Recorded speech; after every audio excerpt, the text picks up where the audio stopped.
Hello and welcome to episode 120 of Tom's Hirschsprung's podcast. I'm delighted to be joined this evening by Anne-Marie. Anne-Marie, welcome to the podcast. Thank you for having me. Thank you so much for coming on. And we are here to talk about your son's journey with Hirschsprungs.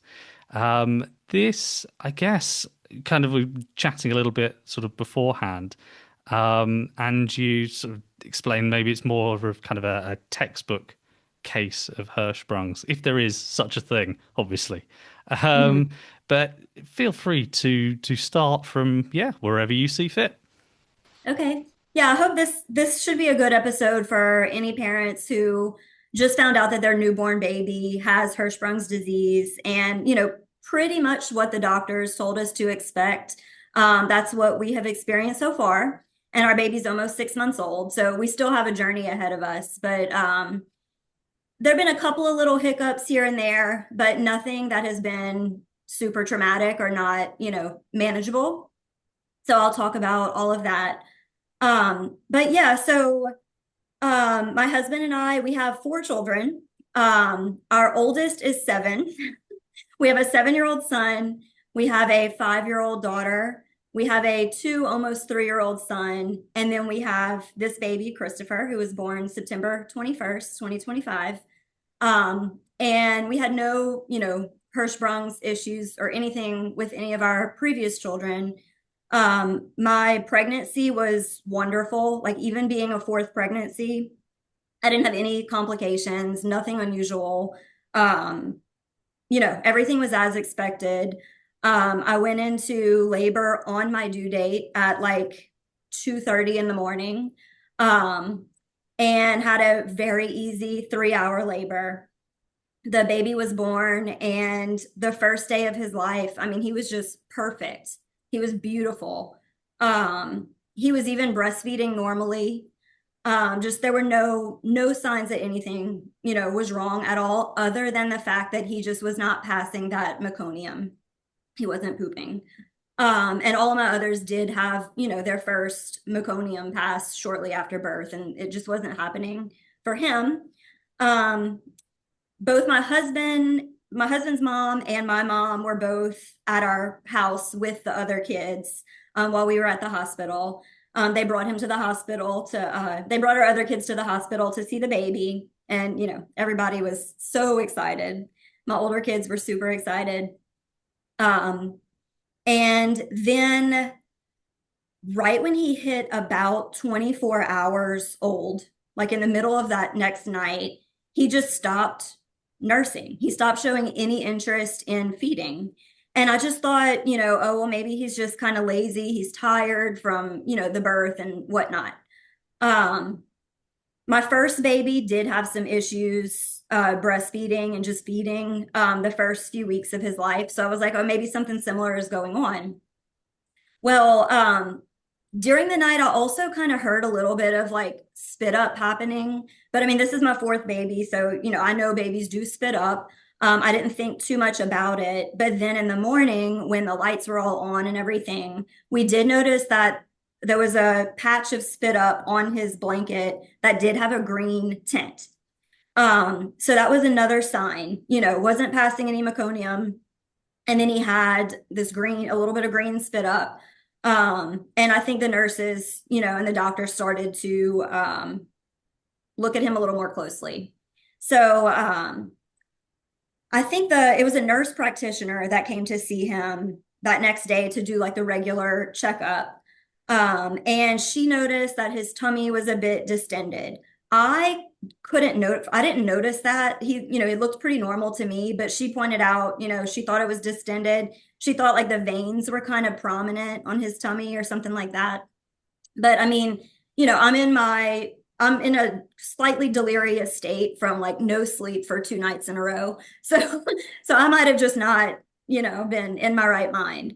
Um, she was concerned. So you know, she tried to kind of keep me calm, but to also emphasize that she was concerned. And it's to be honest, like I was in denial that anything was wrong with my child. Like I had had three children, before with no problems. And with this one, like, I was like, this woman does not know what she's talking about. And and she did, and now, I was not too happy with her at the time, but now I have on my to-do list write her a thank you note for being one of the people that, recognized the problem and escalated it, which, ultimately saved my child's life. Um, so yeah, I was kind of in denial, and she called, I forget who she put me on the phone with, but it was a surgeon or something. And, they did an x-ray, and the x-ray was concerning. And the surgeon was like, look, we need to see your baby at the children's hospital to see what's going on. And they were like, it could be no big deal, but it could also, be something that requires surgery or whatnot. So then they were like, okay, we're going to helicopter the baby over to New Orleans, which is not far away. I think it was probably a 20-minute helicopter ride. It's about an hour and 15 minutes of a drive. Um, they were like, we're going to helicopter the baby over. And I'm just like, whoa, this is this is a lot. There was also a thunderstorm. So they were like, we might have an ambulance come because of the thunderstorm. And then like the helicopter was going to come, they were trying to figure that out. So I'm like, this is terrifying. Just the fact that I'm putting my child on a helicopter, and now there's a thunderstorm. And I was like, can we just put him in our car and just drive him to the hospital? It's only an hour or so away. And they were like, no, you could get stuck in traffic. We have to continuously monitor him. He's on an IV, all this stuff. I'm just like, I am just in denial about the, seriousness of the situation. Um, and they started him on antibiotics too, because they were worried it could be group B strep. A lot of women have like group B strep in their digestive system, and the babies can, get it from the mom. So they were worried that that could have been it. And, even just the fact of putting my child on antibiotics at 1 day old was like horrible news for me at the time. And now I'm like, man, I wish it would have just been something that simple. So anyway, yeah. So they helicoptered him over, and my husband and I, like, we don't even go home to get any additional things. We're like, we're just going to go with what we have. And we're expecting, we're just going to go to the hospital. They're going to do some tests, and then we're going to go home. Like, we didn't think, it was going to be as long as it was. But we drive to the hospital while he's being helicoptered over there. And it's the Manning Family Children's Hospital in New Orleans, Louisiana, which is a phenomenal hospital. I have wonderful things to say about all the doctors, all the nurses. It's just a really great place with a lot of resources. So it's a great place to go to. And so on our ride to the hospital, I am on ChatGPT. My husband and I are like ChatGPTing, like, this is what's going on. And funny enough, the first thing ChatGPT said was Hirschsprung's disease. Yeah. So it said a few other things. I think like a sleepy intestine. I don't know if other families have heard that, but a sleepy intestine was like a second possible scenario where like the intestines just need more time to develop, basically. But yeah, Hirschsprung's disease was the first thing ChatGPT told us was likely. So then by the time we get to the hospital, the baby had made it there, and they had already done, I think, an MRI and a contrast enema and an x-ray. Um, and everything looked fine at that point. He just still wasn't pooping. They did have a tube going down his mouth into his belly, and there was green bile coming up, like they were pumping it out of his tummy. And they might have had a tube in his nose too. I don't really remember. And he was on an IV and everything. So, of course, that was really hard to see. But at that point, they couldn't identify what the problem was. The scans and stuff were coming back as normal. So let's see what happened. So the next day, he did poop a couple of times, but I think the maybe the contrast enema had kind of helped things. I think there were some procedures they were doing that kind of like helped something come out. Um, and let's see. I wrote some notes with like a timeline. So I'm looking at my notes. It's always Uh, that's always a lot easier because yeah, it must go by in such a blur because everything happens so fast, I guess. it does. It does. Um, yeah, so at that point, they did no, okay, so yeah, he pooped a couple of times, but then stopped again. And they were doing more x-rays, and it was showing like a lot of blockage in his large intestine and like a narrowing section of the large intestine. So the large intestine goes up, across, down, and then down this way. And this whole bottom part, and even kind of going up this way, was like really narrow. And the funny thing is, like on one corner, like the bottom corner, it looked like a ring. Like it literally looked like a wedding ring was like right there. Like a perfect ring. So our surgeon, Dr. Jessica Zachary, she's amazing. She and her husband are both pediatric surgeons, and they both looked at the x-ray and they were like, this has to be Hirschsprung's disease. I think with like the narrowing of the colon and everything. So she was like, our next step is to do a biopsy. So she did the biopsy, and I think it only took one day. They told me it could be like 2 days, but I think they were able to get it expedited. And and we got the news the next day. She had like a couple of reports come back through, and she came in and she was like, look, we're 95% sure this is Hirschsprung's disease. Um, and we're waiting on one final test, which will tell us for absolutely sure if there were no ganglion cells, which would tell us, that it is Hirschsprung's disease. So at that point, we were just like asking her questions about the disease and whatnot. And I was just like, we are going to take your advice. Like, you're the expert, and we are the majorly sleep deprived parents right now who, really shouldn't be making life or death decisions. So we are going to go with what you suggest. But I was like, I'm just curious, like, what would happen if we didn't do anything about this? Like, would the body naturally adapt or something?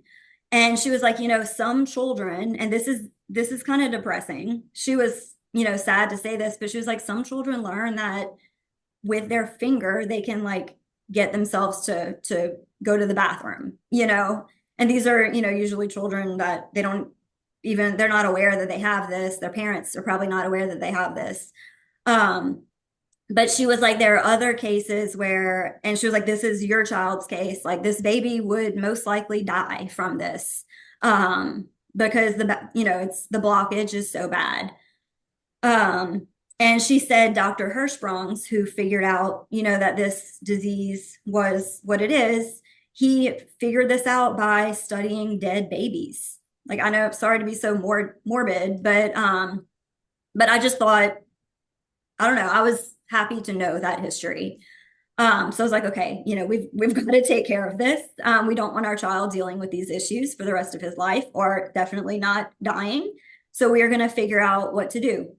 Um, well, she came back at 4 o'clock, and she was like, it's Hirschsprung's disease. The biopsy is positive, no ganglion cells. Um, and she was like, we think it's long segment Hirschsprung's because of how the x-rays are showing there was a longer, part that was narrow in his colon. So, I'm terrified. I'm terrified that like his whole large intestine is affected. She says she doesn't think it's his whole large intestine. She thinks it's just like that first part that goes up. Um, and she recommended 3 surgeries. So the first surgery was the ileostomy. The second would be the pull through surgery. and the third would be the reversal of the ileostomy. And she said, like in 8 weeks, he could do the pull through surgery whenever he reaches about 11 pounds. And then 8 weeks later, after that heals, then we could have the ileostomy reversed.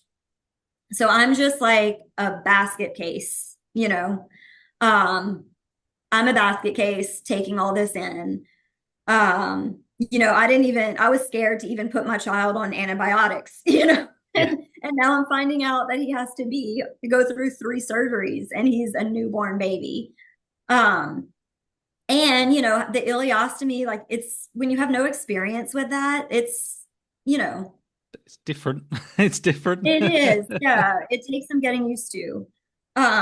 But my husband and I, we were just, we were like, we want this to be done. We want him to be, you know, in a better shape. I want him to be breastfeeding. Like at this point, he had been on IV fluids, day 2 up until then. So I guess it was like 3 days.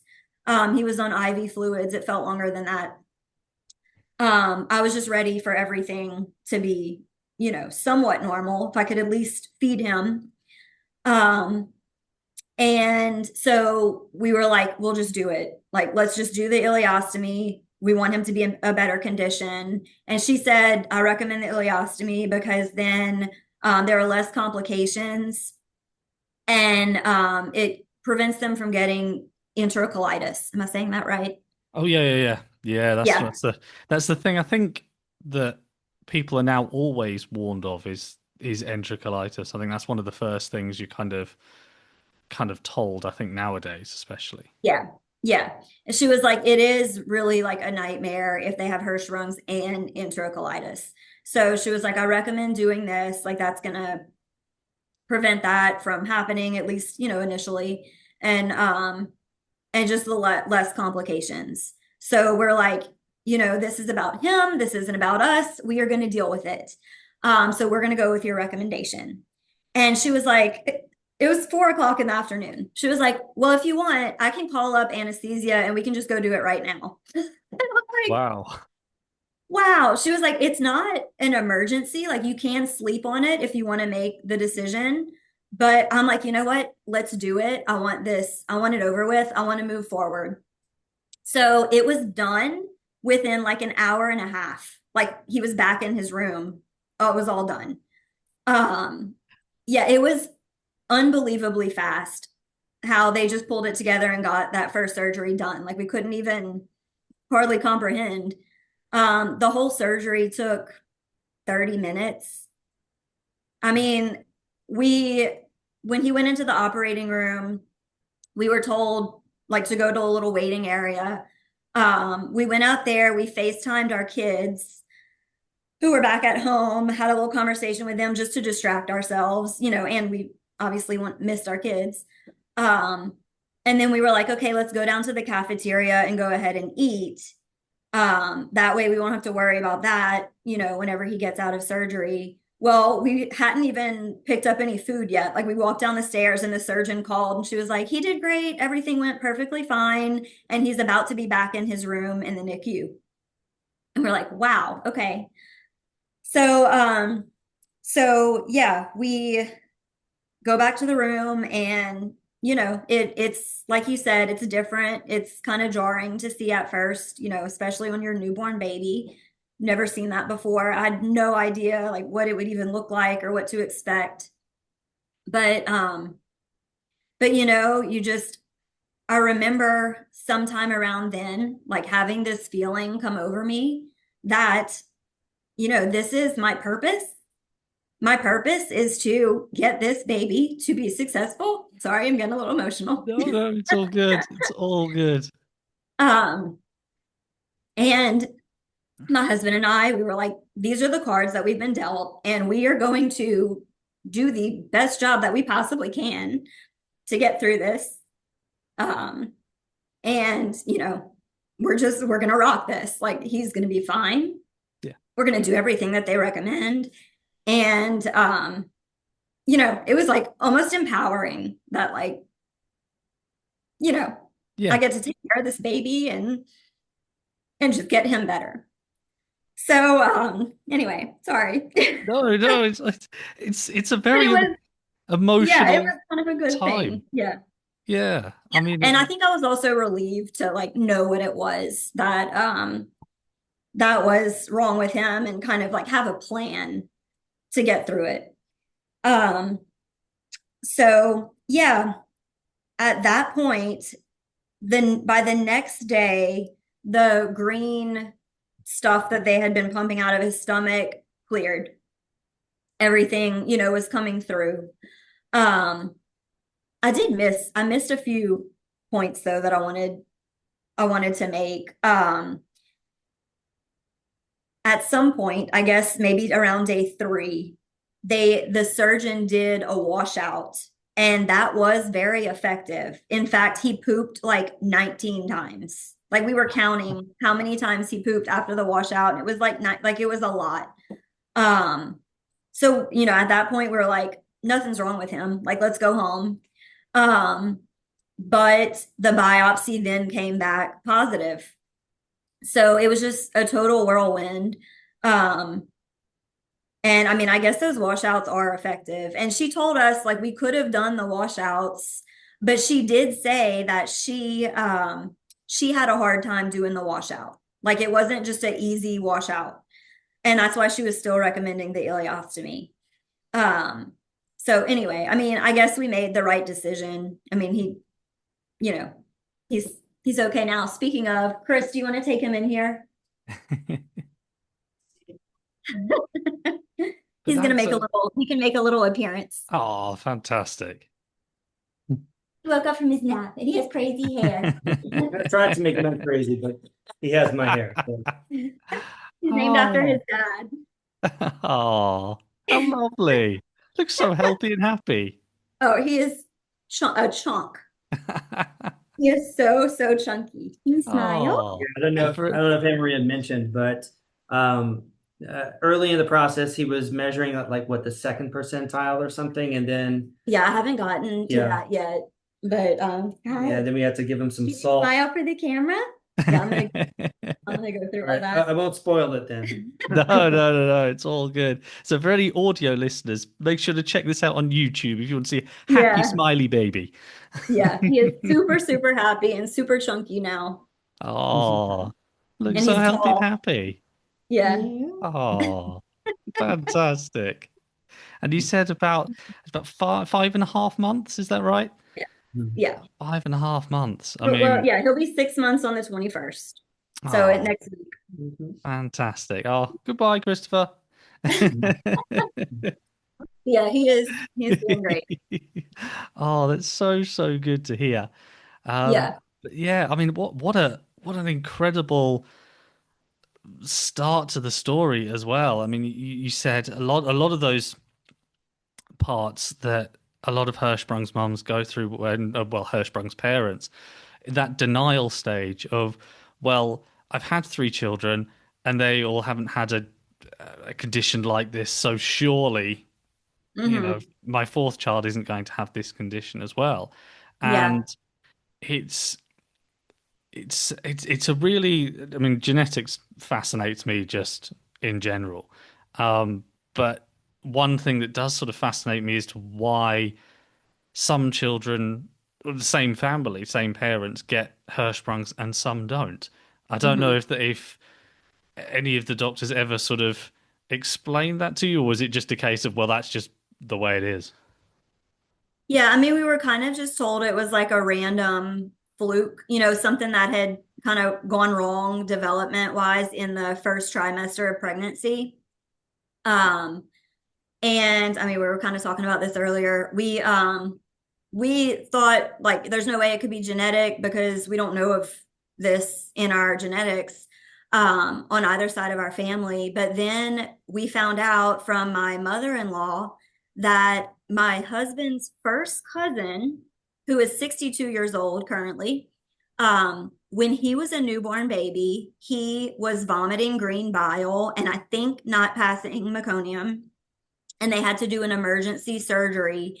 And um, the way his mom described it, who she's in her upper 80s now and not in the best shape. So we don't have perfect information, but she said the doctors told her that his colon was pinched in a section, like here to here, and they had to remove about 6 inches of it.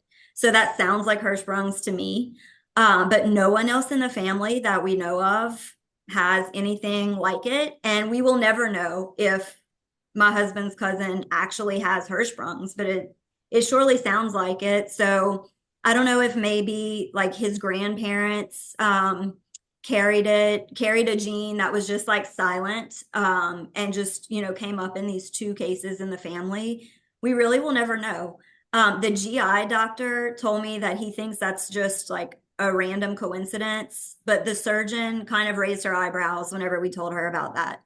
Um, Yeah. but we'll never really know. But the 62-year-old cousin, he has had no problems throughout his whole life. I mean, he just has a scar, on his lower abdomen, and he doesn't eat any vegetables. He has a terrible diet, he told us, but he's never had any issues. So I don't know. That's Well, kind of a mystery.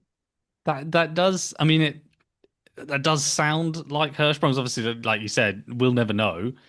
Yeah. But if you were to attribute to sort of where possibly Hirschsprung's may have come from, sounds about right. But I Yeah. guess that's more leads than a lot of families that I speak to where well, like me, I have Hirschsprung's. I have absolutely no Hirschsprung's in the family whatsoever. So Mhm.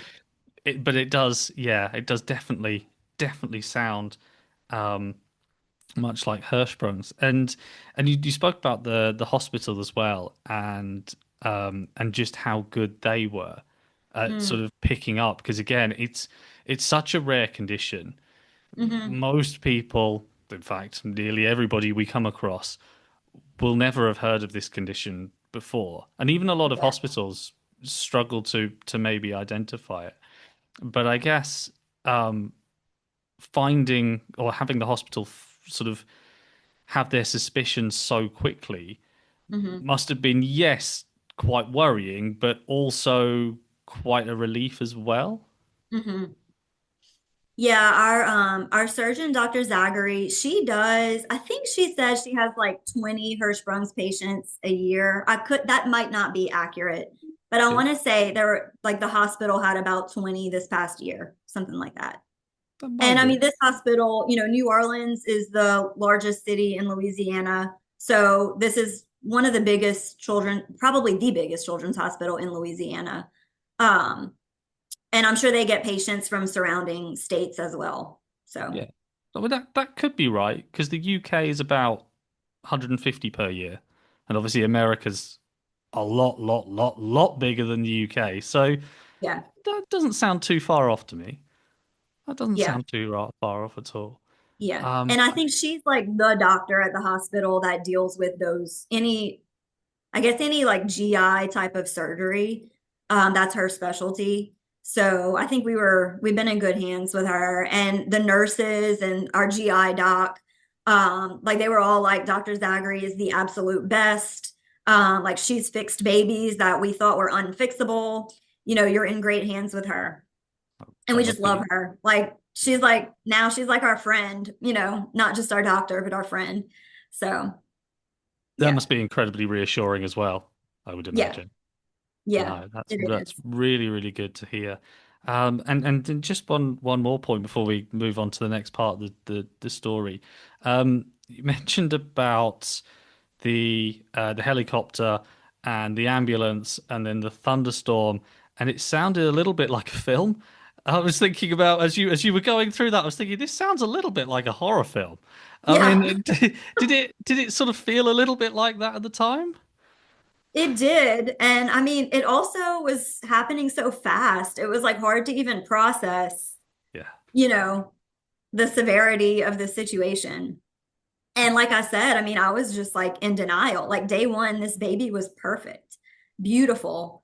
And he still looked beautiful on day two, it just, he was starting to show these signs. So, yeah, it was shocking. Yeah. well, 5.5 months on, he's still looking very well now, Oh yeah. even though he Yeah. must have been through a heck of a lot. But as Yeah. we've just seen, he's looking very happy, very Yeah. happy. I think he was Yeah. slightly perplexed at the camera, but very happy indeed. He's super, super happy and super friendly too. I mean, Oh, he loves being baby number four. Like the attention he gets from his siblings, he is just all about it. Like as soon as they're around him, he just lights up. And like they're a little rough with him at times, more rougher than what I would like, but but in a playful way. yeah, And he's not bothered. Like he just rolls with it. Yeah, like don't belly slam the baby. yeah, He's just yeah. laughing and Probably not ideal. having a fun time. Probably not ideal. But there's one thing that I have seen with Hirschsprung's people, myself included, that we have incredibly high pain tolerance.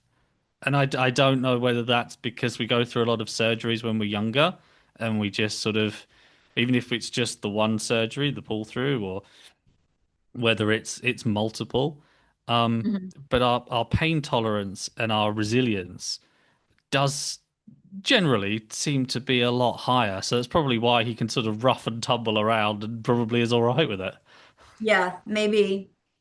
Yeah, I mean, so after the first surgery, they gave him Tylenol, I guess like as he was coming out of anesthesia, and then we never even asked for any more Tylenol. Like he wasn't showing any signs of distress as far as like a pain. Really, like the whole time that we were in the NICU, which we were there for 9 nights, he never really seemed like he was in pain or like in distress. Like I was the one that was in distress for sure. But I mean, he was just, I guess, he was so little. He was in that sleepy phase where, at that age, the first 2 weeks of life, babies just sleep like all the time. Um, but even the days like he wasn't eating, he was just on IV fluids. He was fine, shockingly. Like that was a happy surprise that he did not seem miserable at all. And we didn't even hardly give him any pain medication other than like one dose of Tylenol.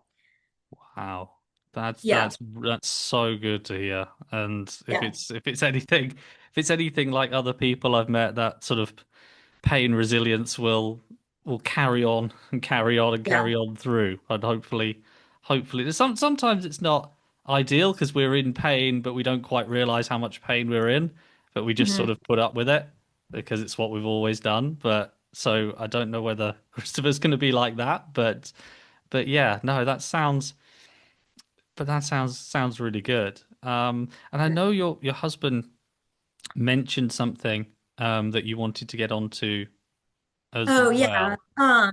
Well, let me continue kind of going Oh yes. through the story. So the day after the ileostomy, the green stuff cleared and everything was processing. He wasn't even like spitting anything up at all. Everything was just going through smoothly. So they were like, okay, you can go ahead and start breastfeeding. And I'm like, I don't know what this is going to be like because the past few days, like he hasn't eaten, but I mean, immediately, like he latched without any problems and he just breastfed like a totally normal baby. There were no issues at all. Now, the days that he wasn't eating, I had to religiously pump. And sorry, this might be too much information, but No, no, please go for ahead. the I just mom, love. yeah, for the moms listening to this, like I did religiously pump pretty much every 3 hours throughout the day, and I would even get up in the middle of the night and pump, and then get up again at like the crack of dawn to pump to keep my supply up and everything, and that was worth it because, like I said, as soon as he was allowed to eat, like he was just eating a lot. And my other three children, I breastfed them each for a year, so I have a lot of experience with that and just everything was totally normal. Like I did not suspect any problems at all. Um, so yeah, so then they wanted us to stay a few more nights just to make sure his weight was fine and everything was continuing to be fine. And so that's what we did. And his weight was not really picking up too much, but because he was like breastfeeding well and his output was good from his stoma, um, they, were going to discharge us. So we were in the NICU, I think a total of 9 nights. We got there on September 22nd, and then we left on October 1st to come home. Um, that time was obviously very hard. Um, Especially, we had our three other small children at home, and we had never been away from our children that long.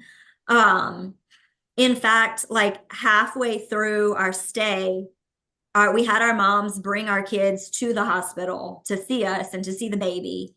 And I remember like when they walked in, I was just like, they are so beautiful. Like I hadn't seen them in several days, and that was just really hard. Yeah, I can So imagine. yeah. And they wanted to see the baby. We were allowed to bring she was 4 at the time, and then my oldest was 6 at the time. They were allowed to go see the baby. So we had them, wash their arms and everything that they had to do to get into the NICU. They saw the baby and they were fine. They didn't seem like disturbed by any beeping or tubes or anything. They were fine. But they're small children, and they got a little rambunctious after just a few minutes. So we left, and the Audubon Zoo is pretty much across the street from the hospital. And we just felt like we really needed to spend time with our kids.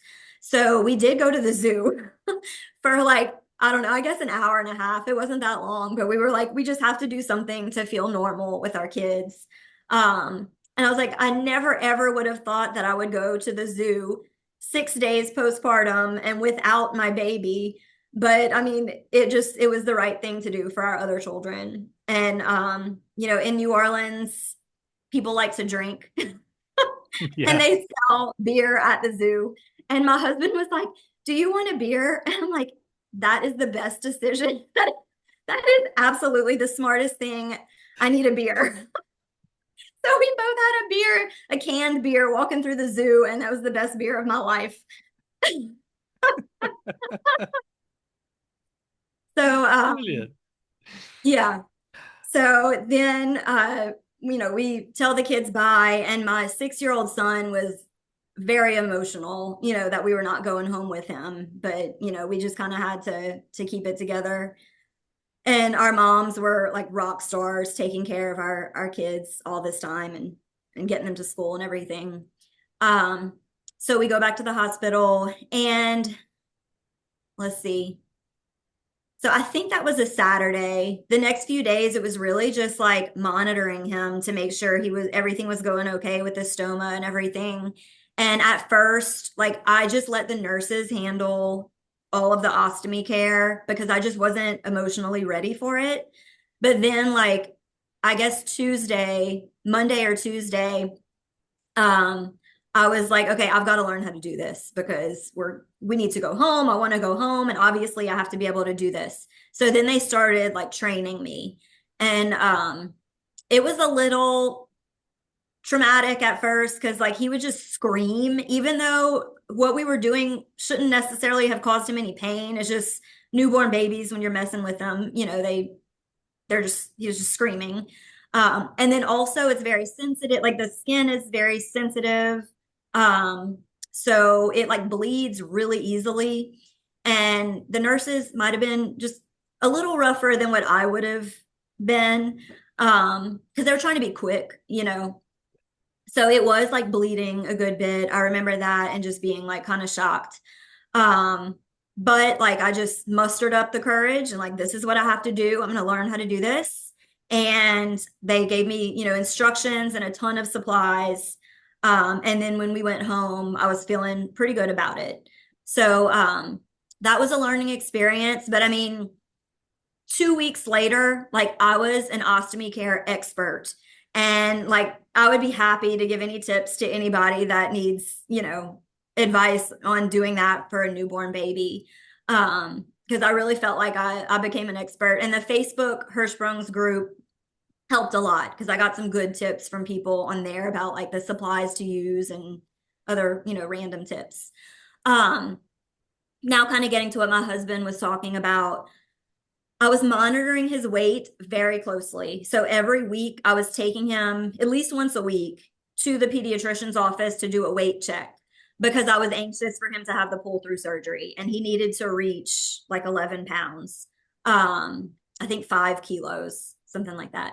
Um, so we were weighing him every week and he just wasn't gaining weight. Like he was just gaining like a couple of ounces a week and it just should have been a lot more. And it was week after week. He was just gaining the tiniest bit.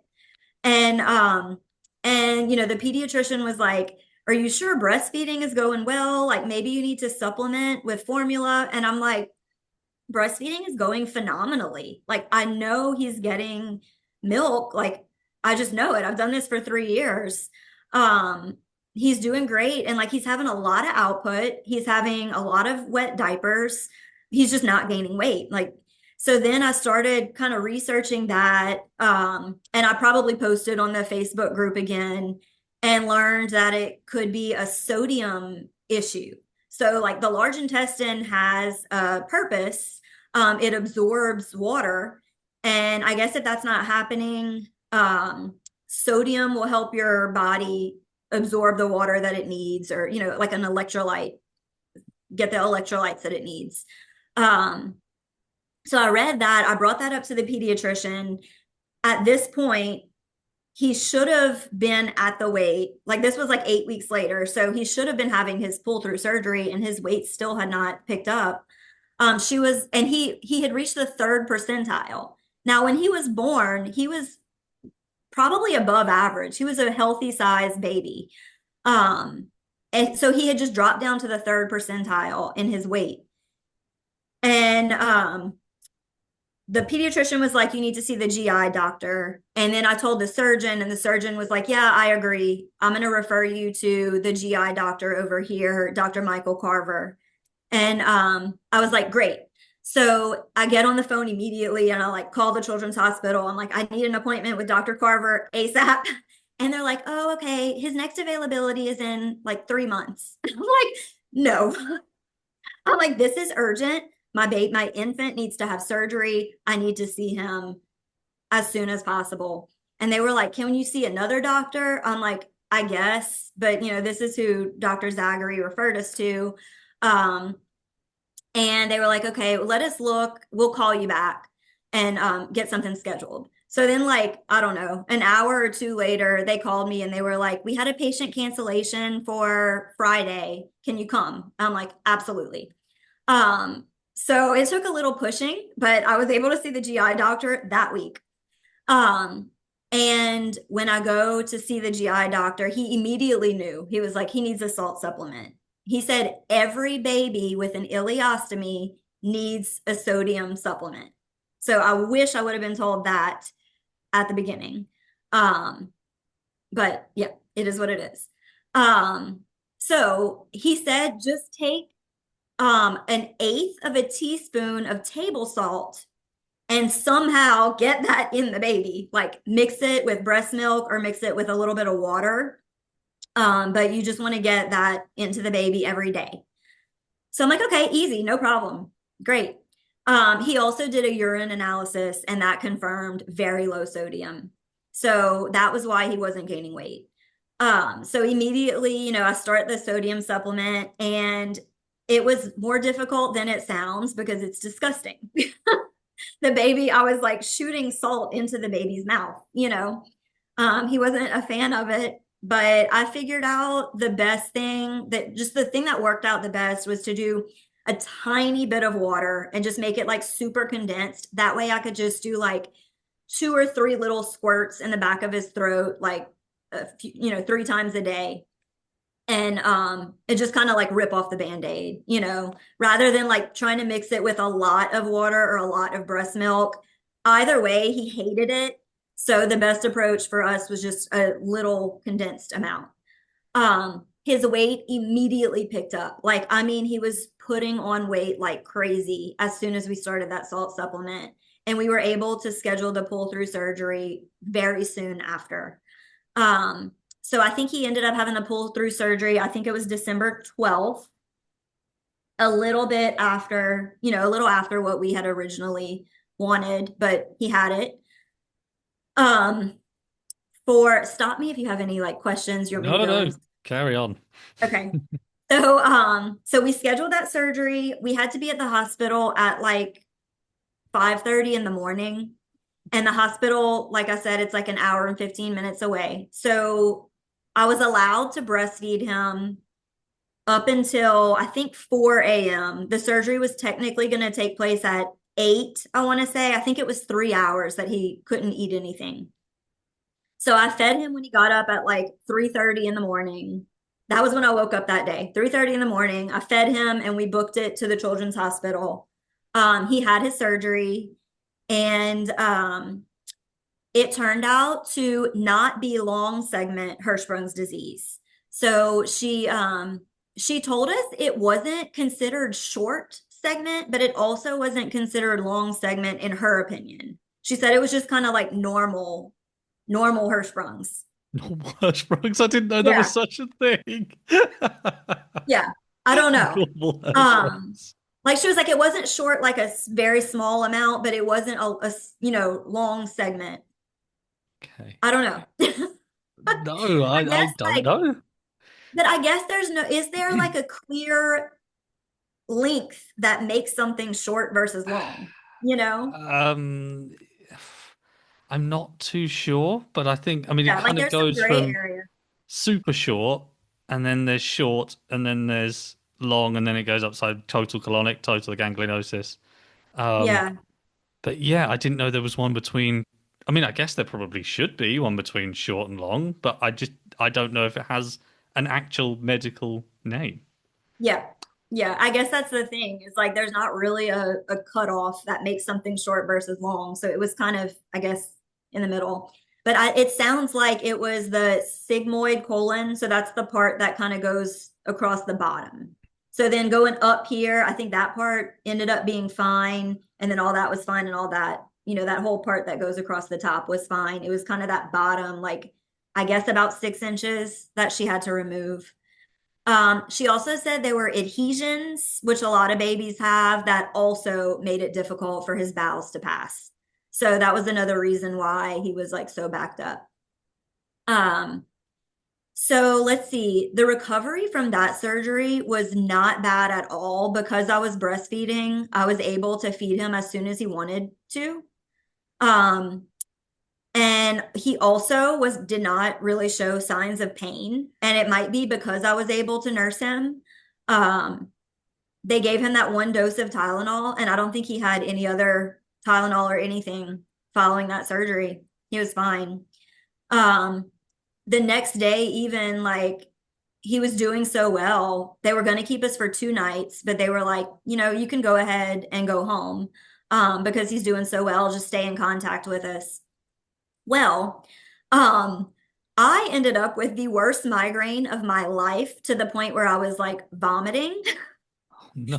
And it was so bad. Like we were about to be discharged, but I was in such bad condition that I went to the ER at the Children's Hospital and they gave me like this migraine cocktail is what they call it. Um, like I have not been that sick in ages. But I think just like the being up at 3:30 in the morning to go to the hospital, the sleeping in the hospital, even just that one night, like it was 2 really bad nights of sleep. And I just something went wrong. So I was in bad shape. But the baby was doing great. So we went home and yeah, I was continuing the salt supplement, but everything was pretty much fine. I mean, his body was just healing, and he still had his ileostomy, so it wasn't really anything new. We did notice stuff started to come out, um, and it was like a light brown, like gel, and I think it was just like body fluids, like his intestines were working, so like just little body fluids and stuff were getting pushed out. So that was kind of surprising. Um, and yeah, so then we go back for his checkup on New Year's Eve, I think. And the surgeon was like, he looks really great. Like we can schedule the ileostomy reversal January 20th. So it was actually only 6 weeks later that we did the ileostomy reversal. And so we go back to the hospital for that. And that we did have to stay 2 nights, but the surgery was later in the morning. So when I got to the hospital, I was a little more fresh. But I had, pain meds on me just in case I came down with a migraine again. Um, but he went through that surgery really quickly.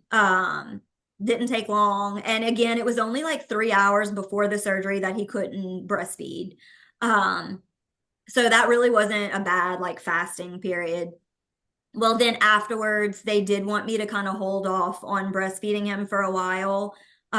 So everything can kind of, I guess, heal or whatnot following the surgery. Um, After that surgery, we were talking about pain. We did have to give him more Tylenol following that surgery. I don't know if it was just the fact that like more was done to his skin because his skin had to be stitched back together. I'm not sure what it was, but the ileostomy reversal, he definitely seemed to be in a little more pain after that one. But it was nothing that Tylenol didn't take care of. Like we did Tylenol every 4 hours for about 24 hours, and that was it. Like, um, we just would notice like when the Tylenol was wearing off, he would just get fussy. So we'd ask for another dose, but that was it. Just Tylenol for 24 hours and then he was fine. Um, that evening, they still didn't want me to feed him quite yet, and he did get cranky. But I would just like dip his pacifier in breast milk and just keep giving that to him. I was allowed to do that, and that kind of helped a little bit. And then in the middle of the night, they allowed me to start breastfeeding him for a few minutes, like 3 or 4 minutes every couple of hours. So he was really only without like a full feed for not even 24 hours. I mean, I guess about 18 hours, something like that. So it wasn't too bad. Um, and then like he did struggle to get back to his normal feeding for those next few days. He just like wasn't quite as interested as in feeding, I guess, just as his little system was healing. And breastfeeding, like that does give challenges to the breastfeeding mom. So I had to do some pumping and stuff. But after a few days, like he was back to his normal self and eating normally, and everything was passing through. I had been warned about diaper rash. They'll get terrible diaper rashes after these surgeries. Well, the few weeks before the surgery, my surgeon had me, this is very weird. She had me take poop from his bag and put it on his behind for like a couple of minutes each day. So I did that. And I don't know if that helped, but we never had issues really with diaper rash. Following the ileostomy reversal, I used Aquaphor. And if when he did kind of start to get a little bit of a rash, I would bathe his behind in the sink with a baby soap often. Like every time he pooped throughout the day, I would clean it in the sink until the rash was completely gone. And I would load him up with Aquaphor. And with that process, like he really didn't have a problem with diaper rash at all. Like it was very minor. He also, I was worried he'd be up like pooping all night long. That was not the case. Like he'll poop a lot during the day, but at night, like it's pretty rare. So yeah, I can't say that we've really had major issues. I mean, he's super happy through all of it. He's been super happy. Like starting at like 5 weeks old, he was smiling all the time. His intestines are loud, like they make a loud gurgling sound often. I don't know if that's normal, but the surgeon doesn't seem to. It is. You've heard Oh that yeah. before? Oh yeah. Okay. Mine still Okay. do. Okay. Yeah, I mentioned it to the surgeon and she was just like, well, if everything else is fine and he doesn't seem bothered, like she's not worried about it. Um, so yeah, I mean, he doesn't seem to be bothered by it. It's just you can hear his intestines from like across the room. But I guess it's better that than things not moving through. Exactly. You'd rather You have can it hear that way. things moving through. The other thing, how are we doing on time? Oh I yeah, know we're I've been still talking good. a We're all while. good. Okay. Because I did want to talk, like, I was so concerned about my children, my other children, and like how they were going to react to the stoma. Um, and at first, when we came home from the hospital, right after his first ileostomy, um, I hid it from my kids because I just was like, I needed to get used to it. I wasn't ready to tell my 4 and 6 year old what that was. I just was not mentally prepared for it. So I just like didn't change him in front of the kids. And I don't know if that was the right thing to do, but it was what felt right at the time. Well, over time, I kind of like gradually exposed them to it. My 6 year old is very inquisitive, and he had like seen the bag, and my 4 year old too. She had kind of seen the bag, and I just explained to them, we were at the hospital because he was having trouble pooping, and we found out that there was something wrong with his large intestine, which is where all of that passes. And this is something he's going to have for a little while that allows the poop to come out. It's not going to be there forever. The doctors are going to fix everything. Like I did get kind of technical with them, and I felt like that helped because it made it like, this is just how it is. And this is what we had to do for the baby to be healthy. And my 6 year old was like, this is like a miracle. He goes to a Yeah. Catholic school, and he was like, those doctors, they're like saints. I was like, you're right. Like it Yeah. is like a miracle, and they are like saints, and like this saved his life. And and then like they were fine with it. Like they saw it plenty of times. Like it really didn't bother them much. They asked questions, but they didn't really seem too concerned or anything. So they handled it like so much better than me. And then I would have expected them to handle it. Yeah. So I think that's a wonderful explanation because you kind of think, well, how do I explain this incredibly complicated condition that, to be honest, most adults would struggle to comprehend? But I think yeah, you've explained it brilliantly, and it's so nice that your children are so inquisitive about it, and they just kind of go, oh, well, that's cool. And I think yeah, sometimes we forget just how sort of resilient children are, yeah, and they don't necessarily look at differences. They just sort of look at it and go, oh, that's cool, and then move yeah, on. You know, yeah. Like they that really don't. was his reaction. He was like, "That's cool." Yeah, I remember him saying that. That's cool. yeah, Okay, that's not what I said when I saw it, yeah. but I think I'm glad that's how you think of it because yeah, it actually is cool. I think so, and I think sometimes we kind of think that children will react how some adults react, and they don't. They just kind of, 9 times out of 10, they just get on with things. Yeah, yeah. And I used it as a learning opportunity too, to teach him and, my 4 year old too. She's about to turn 5. And they're so smart. A learning opportunity about how the human body functions, and how surgery works and things like that. I mean, they learned so much. We all did. Yeah. But if they ever have a science exam where Hirschsprung comes up, then they'll know. They'll be one step ahead. Yeah, they will. Fantastic. Well, thank you so much for sharing Christopher's journey and Christopher's story. I think there's some fantastic tips in there as well. Some tips that I haven't heard of. And I know you talked about the sodium. I know that one thing we do struggle with as Hirschsprungs is dehydration, Yeah. hugely. Which again, I didn't really clock until I was a lot older. But I think little tips on ostomy tips, and especially people who are in your situation or potentially earlier, have a 6 month old or potentially younger. I think those will be, yeah, really, really good for them. Yeah.